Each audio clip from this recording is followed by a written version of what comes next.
Welcome to study 94।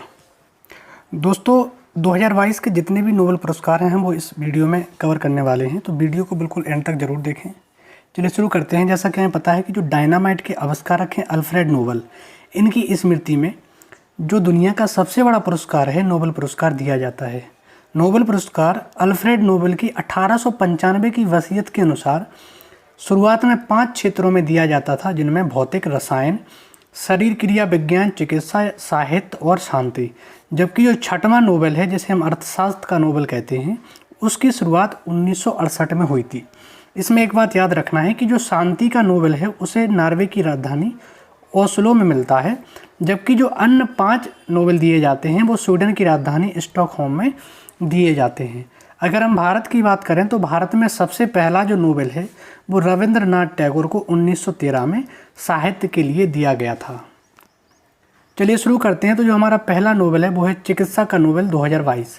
चिकित्सा का Nobel 2022 Svante पाबो को मिला है। इनका अगर हम क्षेत्र की बात करें तो मानव के कृमिक विकास की खोज के लिए इन्हें दिया गया। तो अब किसे मिला है? स्वांते पाबो को मिला है। तो इस नाम से ही हमें याद रखना है कि चिकित्सा में नोबेल पाया। तो चिकित्सा में नोबेल पाया से याद करेंगे, हम इसको रिलेट करेंगे पाबो। ठीक, तो पाबो को हम रिलेट करेंगे पाया से। तो चिकित्सा में नोबेल पाया, तो पाया से क्या हो जाएगा? स्वांते पाबो। नेक्स्ट है रसायन का नोबेल। तो इस बार रसायन विज्ञान में 3 लोगों को नोबेल दिया गया है।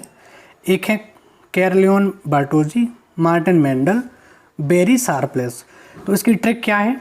Meldal Bertozzi is very sharp in chemistry. तो एक ये आपको लाइन अच्छे से याद रखनी है, Meldal Bertozzi is very sharp in chemistry. तो मेंडल से हो जाएगा मार्टिन मेल्डन, बार्टोजी से हो जाएगा कैरोलिन बार्टोजी, और वेरी शार्प से हो जाएगा वेरी शार्पलेस। तो एक लाइन याद करनी है बस, और इसके द्वारा ही हम इन 3 लोगों को याद कर लेंगे। Meldal Bertozzi is very sharp in chemistry. और इनकी अगर हम क्षेत्र की बात करें तो इन्हें क्लिक केमिस्ट्री के क्षेत्र में इनको ये नोबेल दिया गया है। अगला नोबेल है शांति का नोबेल। दोस्तों आप सबको पता होगा कि अभी वर्तमान में लगभग 9 महीने से यूक्रेन और रूस के बीच में युद्ध के हालात बने हुए हैं।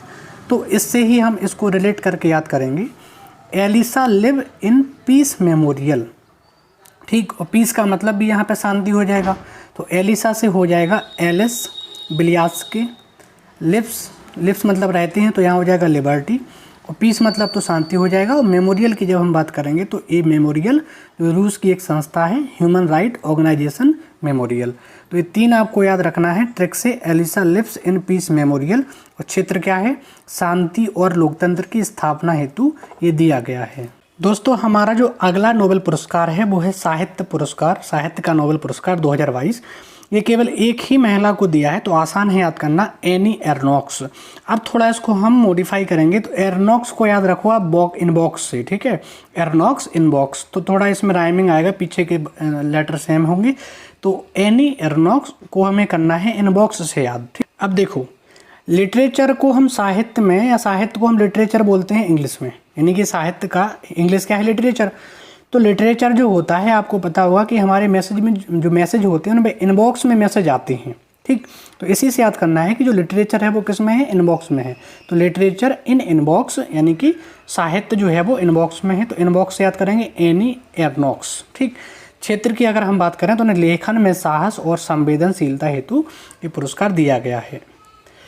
अगला जो पुरस्कार है वो है भौतिकी का नोबेल पुरस्कार 2022। ये भी 3 लोगों को दिया गया है। ठीक, इसमें पहले हैं एलियन एस्पेक्ट, जॉन क्लोजर, एंटन जेलिंजर। ठीक है, तो इन तीनों को याद करने की ट्रिक क्या है? Newton respect John. ठीक, ये लाइन हमें याद करनी है। अब न्यूटन तो आप जानते हैं कि न्यूटन जो है वो भौतिक विज्ञान से ही संबंधित हैं, तो इससे न्यूटन से आपको ये रिलेट हो जाएगा कि ये भौतिक के नोबेल हैं। तो न्यूटन रिस्पेक्ट करते हैं, किसकी रिस्पेक्ट करते हैं? जॉन की। तो न्यूटन रिस्पेक्ट जॉन, तो न्यूटन से आप थोड़ा इसको कर लेंगे, एंटन को न्यूटन से कर लेंगे, तो न्यूटन से हो जाएगा एंटन जेलिंजर, रिस्पेक्ट से हो जाएगा एस्पेक्ट को हम यहाँ पे रिलेट करेंगे रिस्पेक्ट से, तो एलन एस्पेक्ट, और जॉन को हम कर देंगे किससे? John closure. ठीक, अगर इनकी क्षेत्र की बात करते हैं तो दोस्तों क्षेत्र है क्वांटम मैकेनिक्स के लिए इनको ये पुरस्कार दिया गया। अगला जो पुरस्कार है वो है अर्थशास्त्र का पुरस्कार 2022। तो अर्थशास्त्र का नोबेल यहाँ पर भी 3 लोगों को दिया गया है, Ben Bernanke, Douglas Diamond, Philip Dybvig. ठीक, तो इसको याद करने की ट्रिक क्या है, Philip Ben Diamond in economy, यानी कि फिलिप ने इकोनॉमी में डायमंड को बैन कर दिया। ठीक है, तो Philip band Diamond in economy. ठीक है, तो एक डायमंड जो है वो एक प्रकार से मान के चलो कि हमें ऐसे रिलेट करना है कि वो पैसे से संबंधित होता है। ठीक है, तो इकोनॉमी से भी वो संबंधित होगा। तो Philip band Diamond in economy, ये लाइन हमें याद रखनी है, 2 बार बोल लेना आप लोग तो याद हो जाएगी। Philip band Diamond in economy, तो फिलिप से क्या हो जाएगा, फिलिप डीवेग हो जाएगा। बैंड से क्या हो जाएगा, बेन बर्नार्ड के। और डायमंड से क्या हो जाएगा, डगलस डायमंड। और इकोनॉमी से आपको याद हो जाएगा कि ये तीनों के तीनों जो हैं वो अर्थशास्त्र के नोबेल हैं। और अगर हम क्षेत्र की बात करें दोस्तों, तो बैंक और वित्तीय संकट पर रिसर्च के लिए इनको ये दिया गया है। तो दोस्तों ये हमारी वीडियो आज की समाप्त होती है। अगर आप ऐसी ही और बहुत सारी वीडियो चाहते हैं तो हमारे चैनल को लाइक एंड सब्सक्राइब जरूर करें। धन्यवाद।